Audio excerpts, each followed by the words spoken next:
आकाशवाणी भोपाल से प्रस्तुत हैं प्रादेशिक समाचार।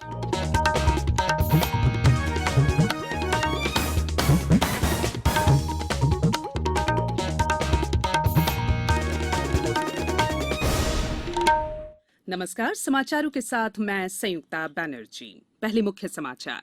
प्रधानमंत्री नरेंद्र मोदी ने कहा, नेताजी के मार्ग पर चलते हुए देश आत्मनिर्भरता की ओर बढ़ा। आज राष्ट्रीय बालिका दिवस। मुख्यमंत्री शिवराज सिंह चौहान 501 आंगनवाड़ी केंद्र और 12 वन स्टॉप सेंटर का लोकार्पण करेंगे। केंद्रीय सशस्त्र बल के जवानों और उनके परिवारों के लिए आयुष्मान योजना की शुरुआत और 18वीं राष्ट्रीय federation cup junior athletics championship Bhopal में कल से देश भर से 700 खिलाड़ी भाग लेंगे। अब समाचार विस्तार से। प्रधानमंत्री नरेंद्र मोदी ने कहा है कि देश की वास्तविक नियंत्रण रेखा से नियंत्रण रेखा तक पूरा विश्व नेताजी सुभाष चंद्र बोस की परिकल्पना वाले आत्मनिर्भर भारत के सशक्त अवतार को देख रहा है। उन्होंने कल शाम कोलकाता में नेताजी सुभाष चंद्र बोस की 125वीं जयंती पर आयोजित पराक्रम दिवस समारोह का उद्घाटन करने के बाद सभा को संबोधित करते हुए कहा कि भारत की संप्रभुता के सामने जब भी कोई चुनौती आती है तो उसका उचित जवाब दिया जाता है।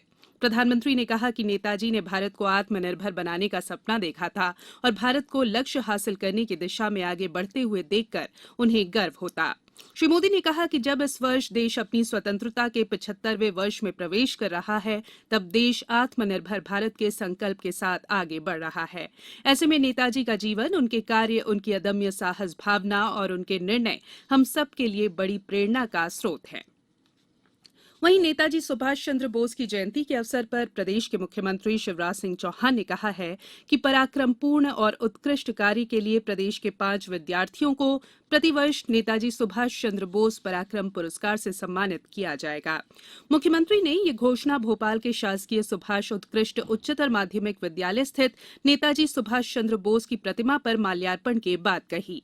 जबलपुर में मुख्यमंत्री शिवराज सिंह चौहान ने सुभाष चंद्र बोस केंद्रीय कारागार में नेताजी की प्रतिमा पर माल्यार्पण किया। उन्होंने गोल बाजार शहीद स्मारक में करोड़ों रुपए की योजनाओं के कार्यों का शिलान्यास और लोकार्पण भी किया। आज राष्ट्रीय बालिका दिवस है। ये दिवस बालिकाओं को समान अवसर सुनिश्चित करने पर जोर देने के लिए मनाया जाता है। केंद्र की नरेंद्र मोदी सरकार ने जनवरी 2015 में बालिकाओं का अनुपात कम होने के मुद्दे को दूर करने के उद्देश्य से बेटी बचाओ बेटी पढ़ाओ कार्यक्रम शुरू किया।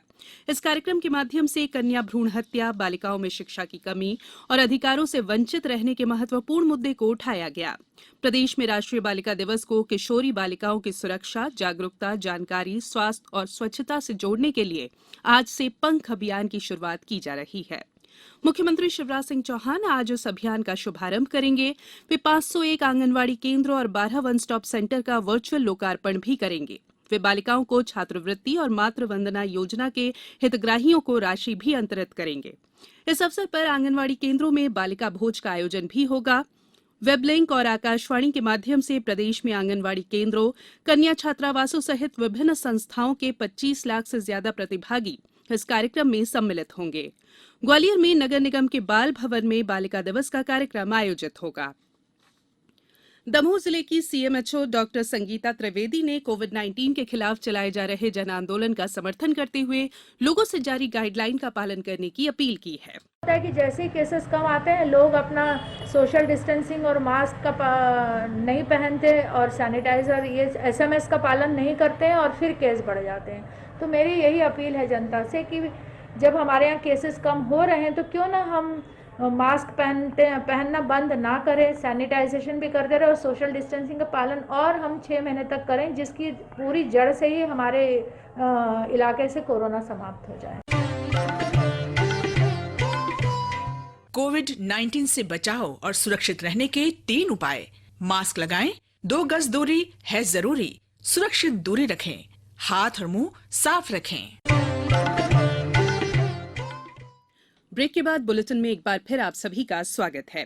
केंद्रीय गृह मंत्री अमित शाह ने करीब 28 लाख केंद्रीय सशस्त्र बलों के जवानों और उनके परिवारों के लिए आयुष्मान सीएपीएफ योजना का शुभारंभ किया। ये योजना सभी राज्यों में शुरू की गई है जहां आयुष्मान भारत प्रधानमंत्री जन आरोग्य योजना लागू है। श्री शाह ने कहा कि नेताजी सुभाष चंद्र बोस की जयंती पराक्रम दिवस पर केंद्रीय सशस्त्र पुलिस बलों के लिए आयुष्मान भारत कार्यक्रम की शुरुआत करना एक बड़ा शुभ अवसर है। केंद्रीय सशस्त्र पुलिस बल के सदस्यों को एक हेल्थ कार्ड मुहैया कराया जाएगा, जिससे उनके परिजनों को भी सहायता मिलेगी।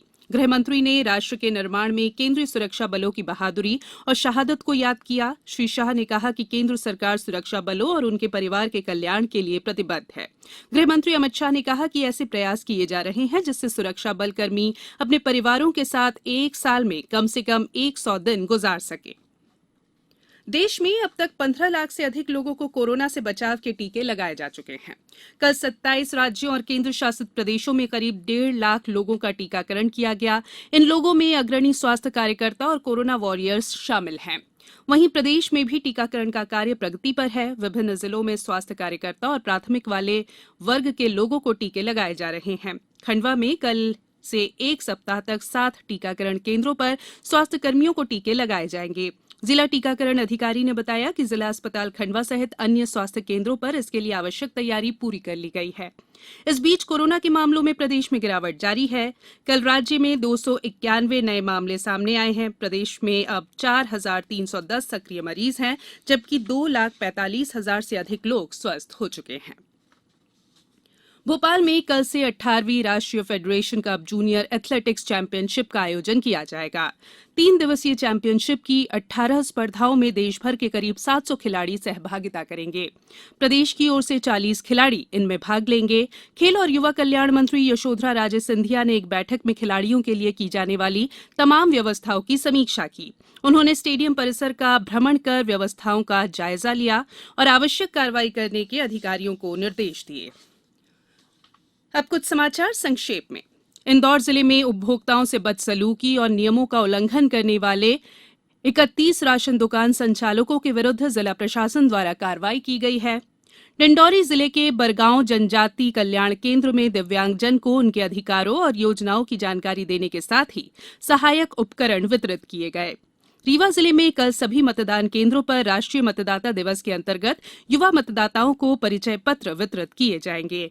स्वास्थ्य मंत्री प्रभुराम चौधरी ने कल रायसेन जिले के गैरतगंज में 1 करोड़ रुपए की लागत से निर्मित कन्या हायर सेकेंडरी स्कूल भवन का लोकार्पण किया और अतिरिक्त कक्षों के निर्माण का भूमि पूजन किया। और झाबुआ में राष्ट्रीय पल्स पोलियो अभियान के लिए गठित जिला कार्यबल की कल आयोजित बैठक में बताया गया कि 31 जनवरी और 2 फरवरी को 5 साल तक की उम्र के 2 लाख से अधिक बच्चों को पोलियो रोधी दवा पिलाई जाएगी। अंत में बुलेटिन के मुख्य समाचार एक बार फिर। प्रधानमंत्री नरेंद्र मोदी ने कहा, नेताजी के मार्ग पर चलते हुए देश आत्मनिर्भरता की ओर बढ़ा। आज राष्ट्रीय बालिका दिवस। मुख्यमंत्री शिवराज सिंह चौहान 501 आंगनवाड़ी केंद्र और 12 वन स्टॉप सेंटर का लोकार्पण करेंगे। केंद्रीय सशस्त्र बल के जवानों और उनके परिवारों के लिए आयुष्मान योजना की शुरुआत और 18वीं राष्ट्रीय federation cup junior athletics championship Bhopal में कल से देश भर से 700 खिलाड़ी भाग लेंगे। इस बुलेटिन में फिलहाल इतना ही। बुलेटिन के अंत में एक अपील, हमेशा ध्यान रखें, मास्क और 2 गज की दूरी, हाथ धोना भी है जरूरी। नमस्कार।